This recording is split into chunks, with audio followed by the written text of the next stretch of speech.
But your boys joining us and we're talking about United. United, long story short, we want to get into why United are having their problems. So let's just get into it. United lose. Where do we even start? Well, they lost. They got battered, bro. They got touched. Yeah, it was embarrassing. It was embarrassing, but nothing new though. This is the same old United from the start of the season. What's different? Is it? Easy to play against, concedes goals. They just didn't get one or two fluky goals that they used to. That's true. That's the only difference, really. But with the quality that they have, do you not think that Ten Hag should be getting more out of these players? Or do you think, because I'm looking at these players and Casemiro, look, brother. But he's Casemiro's finished though. It's not his.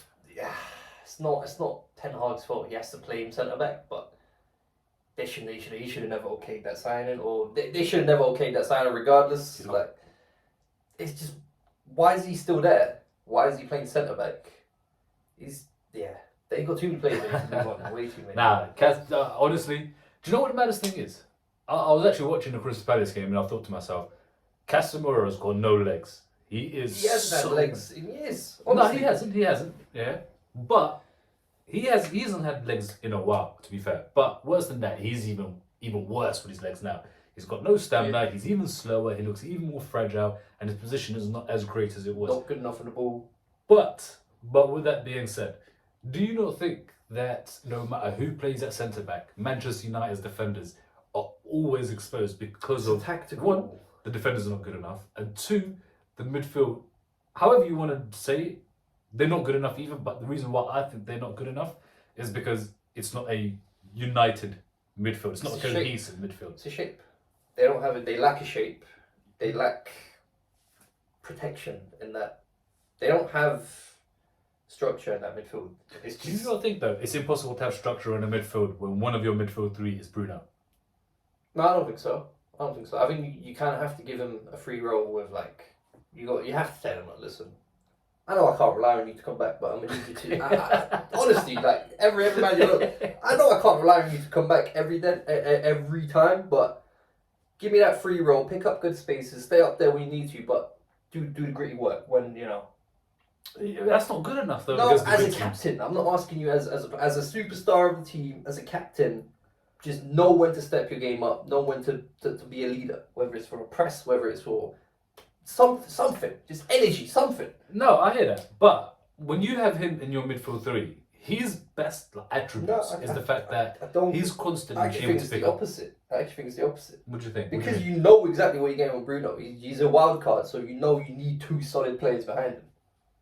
I don't think two solid players behind him is good enough. I think those two players have to be almost world class. Then why is Bruno on the team? Because his numbers are too he's not. He's one of the unique players where his numbers don't lie. He's getting too many numbers for you to ignore, and no one else is able to. Do you know what else doesn't lie though? The table position. They're not doing too badly. What are they? Seventh, I think. Seventh is not too badly. I mean, what? It's Chelsea, Newcastle, and United in that chasing. I don't want to hear that conversation. Bro. Chelsea? Seventh. If you're in conversation with Chelsea, if there's they might even be eighth. You know, if there's points between you and Chelsea, you are in the. Man said the points. Chelsea are above on goal difference. There you go. They have 50 plus 50. United have. Do you know what? United have a -4 goal difference or -3 goal difference right now. With 3 games to go or 2 games to go. It should be more, honestly. They've fluked so many results. They've just off the top of Wolves, and there's just so many results they fluked. Last minute goals, won the goal. Like, they're not a team. They're really not a team. They're a group of individuals that aren't good enough, that are just going out there and vibing and trying to play. The thing is, you can't say they're not good enough, but at the same time saying they're all playing as individuals. Because if they're all playing as individuals and not playing as a unit or as a team, do you know how good you have to be able to even compete and get into the top half of the Premier League? Which is what I think this United team, like if you look at all the players that they've signed, every single one of them except for Bruno has gone backwards, which takes me on to the next topic of Sancho. Why is it when they sign players, as soon as they sign players, they go down? As soon as those same players leave, they go up again. Now obviously, most players don't come back up, right? That we've seen at United, because they tend to stay for too long, because their contracts are too big, right? Why would you leave behind a 400k contract? So they're leaving at the age of 29, 30, whatever they are, right? But look at Sabitzer and Jadon Sancho right now. Sancho is Sabitzer. bro. Sabitzer looked terrible. I don't want to hear season. about these Bundesliga players. Bro, he's in a Champions League final. I don't care. How I bad don't can you be care. if you get into a Champions League final? They're not bad. They're not great. So Like, why is it it's that the it's same, not working it's for the same United? thing with United players. Though. They're not bad, but they're not great either. And Sancho, he was rightfully. You can't undermine your manager. No, that's right. You are right. You But at can't- the same you time, can't. you can't have someone like Jadon Sancho training in Amsterdam for 3 months when he's supposed to be playing in Manchester. That is But wild. you can't have that. That doesn't send a good precedent to the club. Neither It does does. So Rashford. you're telling me. Neither does Greenwood. So you're Neither telling me does Ronaldo's doing it. you are coaching a team, and one of your star players openly talks out against you publicly, not openly, publicly.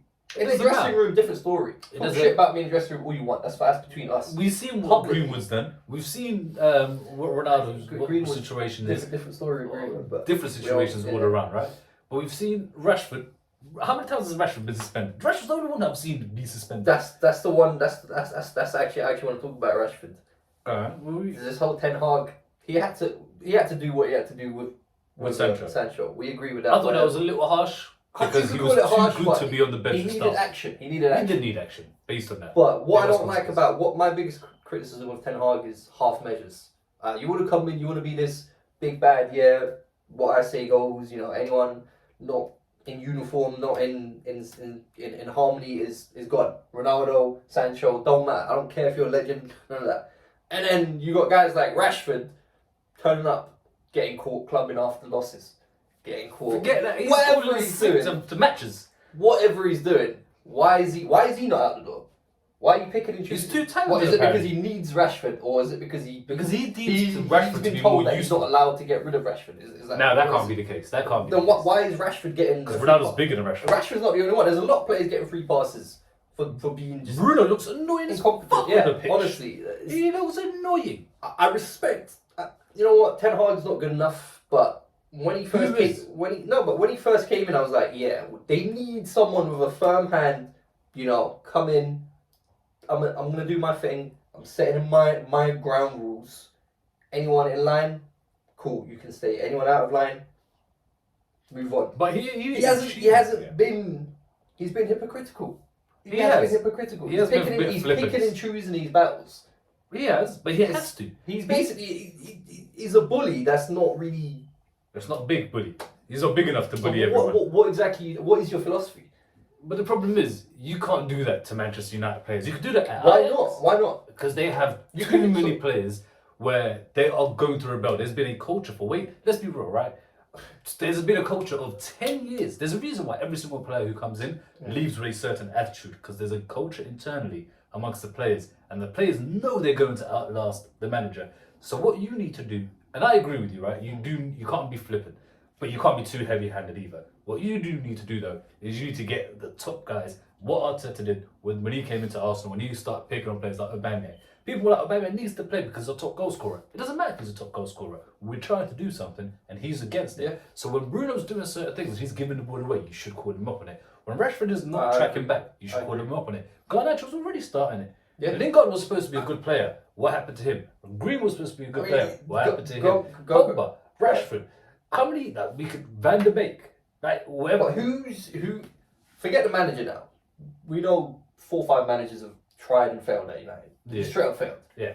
But going back to what you said about Garnacho's trying it, doing. Who's he learning from? That's the problem. Who is He's he looking learning up from to? the The league? senior Who's he players. looking up to in the dressing room, thinking, yeah, I want to be that guy's a pro. I want to be like him. He's not looking at these players. He's thinking, but I'm better than you guys. Exactly. And I've been I should here be able to. I've been here 6 months. And I'm better. starting every game, and I'm better than you guys. And he genuinely is. He is. But that's a part of the problem. So Because now he why believes would he should be not given. act out now? Well, I agree. He should think that. Well, he shouldn't really, because it's not right. But there is a culture within the organization that tells him, "Yo, I am better than you. I should be getting better treatment than you, right?" But obviously, I'm being paid less than you are. I'm being played less than you are, and I'm getting less marketing and less attention than you are. So I'm gonna go do whatever the fuck I want to do because you need me on the pitch, Marketing and you're FC. not doing anything for me. Yeah, Man United is marketing Marketing FC. FC. There's been marketing FC. Bro. Then that goes on to the last conversation, right, or the last topic. Last night, of the 11 players I started, Do you know how many of those Ten Hag's to sign? Last night, On Monday night against Crystal Palace in a 4-0 loss. that That he how many signed. of them are Ten Hag's players? Yeah. Oh no, that's it. Nope. Who? Think about it. Who's So we've got Wan-Bissaka and Dalot as his fullbacks. Yeah. That's not his signings. No. What's it called?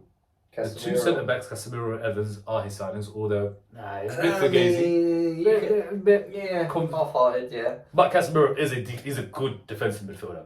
In the right system, he is. He used to be, but I still think he is. Nice. In a two-man midfield with him and Kobe Mino, I think they're getting overrun by every midfield. They're just Every Casemiro, midfield. He's well past it. He's well past it. What midfield in the Premier League of the top 12, 13 teams is not overrunning a midfield duo? Because Bruno's not a part of the midfield three. He He's is not. whatever he is. He's not. He's So not. you got Casemiro who's got no legs, and you got Kobe Manu who's 18. Yeah. That midfield's getting overrun by every bro. I can call up some random from down the ends. But overrun that Man two-man United are midfield. one of the easiest teams to play against in the country. They are. In the country, in top four leagues, whatever you want to call it, top flight football, they are one of the easiest teams to get at. They are. To score. But going back to it though, Yes. right? Their midfield three is I think it was Mason Mount, Kobe Mino, and Ericsson. Ericsson signed by Ten Hag, Mainu given his debut, Promoted, yeah. and Mount signed by him. Do you know who the front three was? Rasmus Højlund signed by Ten Hag. Yeah. Do you know who the winger is? Anthony on one side, Garnacho on the other. Anthony started that signed. Yeah, I think so. I mean, Højlund. See, a lot of these are like. They're all young. Are they They're Ten not- Hag's guy? Like Anthony's definitely They're- Ten Hag's guy. that's his Is guy. Højlund, is that more of a club signing? That's or a is that, club signing you can maybe argue. Maybe you can argue But that. how many? Like Onana's definitely. There's Ten three Hag's guy. signings that are his signings, without a question of a doubt amount. That is my. I want. And that's the Ajax guys. So 100%. Licha, 100%. Onana, 100%. Yeah. and your boy Anthony. Well, Anthony. Let's call him. Anthony. Yeah, let's call him Anthony. And phony. Yeah. Yeah, he's phony. He's phony. He is a phony. I genuinely dislike the guy, bro. He's I think I phony. might be more skillful than him, but that's a different conversation, isn't it? Yeah. I think that guy's a bum, bro. Like, do you know who he reminds me of a little bit? Do you know who he reminds me of a little bit, bro? Anthony. Go on. Genuinely. Remember that Serge Gnabry that Tony Pulis said this guy's a flop? This Anthony plays exactly like that Serge Gnabry. No, I think that's disrespectful. To who? One cost 8 million, the other one could. They're at the same level, bro. They're at the. Serge, let's not get into it. Serge Gnabry's in the honestly, Champions League semi-final. You could say anything you like about Anthony, and it's hard to fight back against it. It's hard to defend the guy. Do you know who I'm starting to really dislike as well, though? Really disliking him. Okay. Garnacho. I'm gonna be real with you. That guy. Do you know what he is? He's a Martinelli in a better system, or in a shitter system where he gets to stand No, out. a little bit more. I don't think so. I think he's the exact same type of player. He's gonna run into that space. He's quicker than you. He's got more energy, and yeah, he's got the youthful exuberance. I don't really agree with that one, but Nah, he does. see, you can say a lot about Man United squad. We could be here literally all day criticizing Luke Shaw, the guy. I've never seen the guy underweight or Bro. fit. Yeah, he hasn't We been. could talk about all of their players being Onana, you know, some of them. Yeah. Olise. Who? Olise. Olise. Oh, Chris Pettis. Mateta, Mateta, Olise, yeah. man. Well, he made them look exotic. No, All I'm not them. gonna lie to you, He bro. made them look like. Onana was looking like Benteke from Aston Villa days. Onana. Mateta, sorry. Yeah, Mateta was looking like a... Onana can't save. I mean, he's decent at one thing. I'll give him that, He's and good at ball that's speed. more than you can say about most of the United squads. He's decent. He's very good at one thing. One thing in football that you're supposed to be good at Yeah. in his position, he actually excels at. But you know what though? I was actually watching the Crystal Palace game and I was thinking, Man United play a lot of long balls from behind. Like, the amount of times that they give the ball to the fullbacks or the centre backs or even pass it into the centre mid nowadays, it's far and few. But at the beginning, they were doing that in stupid situations. What, long balls from Now it's just straight long balls to goalkeeper or from goalkeeper. From defender, from goalkeeper. defenders ain't touching the ball, brother. Harry Maguire, Johnny Evans, and Casemiro are in there to win headers. They don't have any. It's a lack of philosophy, and they don't have any patterns of play. The buzzword patterns of play everyone loves to say, but they can't put four passes together.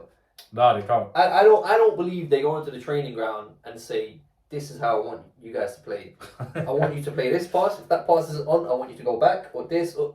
I don't think they have instructions. No, they don't. Honestly. They I mean, my ultimate team on FIFA's got more squad instructions than and we don't even than change ours. it. It's like he actually plays default football. Like literally, you go out there, Yeah. vibe, just do whatever in it. Do you know what? Speaking on that, do you know who Casemiro reminded me of the other day? Who? Do you know the Genero from clubs back in it? For those of you who know the Genero, yeah, bro, that guy used to turn up whenever he wanted. General the Ridder in these man. The Ridder, bro. If you're a pro clubs legend back in the day, like FIFA, The Ridder, FIFA 2019, 15, bro, that's the one in there. The Ridder's a household name. He's a legend. Bro, that guy used to cause havoc. Red card galore. For shirt, no reason. Shirt tucked in, black Shirt boots, tucked in, but every now and then there's a body coming out from big outside the shit box. pants out here. No nonsense. Nah. I was Casemiro for a while, but nah. Just going back to the patterns of play. When you don't have an idea, your best bet is which type of teams play long ball football? The worst teams, the shit worst teams, because yeah. they know they're going to get dominated. They can't play out the back, and if they lose the ball, they might They're in trouble. might never win the game. So they They're not play gonna get high many risk, chances high reward anyway. football, and Man United have defaulted to long ball football under multiple managers far too often. I Far agree. too often. That's why they need to change something in the background. There's something It's- clearly going wrong. It's not a background. I genuinely think it is nothing more than just a terrible recruitment. Is Honestly, that not what's happening in the background there? it's terrible recruitment. Yeah, it is background. That's foreground. That's not even back. That is straight up. That is what you're doing. It's publicly But that's available. not Ten Hag though. Ten Hag's not in charge of Like, we recruitment. know exactly who United are targeting. We know exactly do. who they're looking to sign. The And they're not profile going to of- sign them in We June. know They're that going the to sign them in profile of player September. they're looking at is public information, so they don't have anyone saying, you know, maybe we shouldn't go for this guy. We should go for this guy. I mean, that should be the manager's role. Ten Hag manager. Yeah, there should be, but it's not. These guys are just I mean, coaches. he did these do days. that. He came in, said, "Yeah, I want this guy, I want this guy, I want this guy." Got those guys. Spent a bunch of money. We don't even talk about the money they spent. Yeah, it doesn't even matter anymore. And it's just been poor recruitment. It's Yeah. honestly been poor recruitment from both the managers and the club, top down. Well, you've heard it here first anyway. What's the problem in your opinion with Man United? Comment down below. See you next time.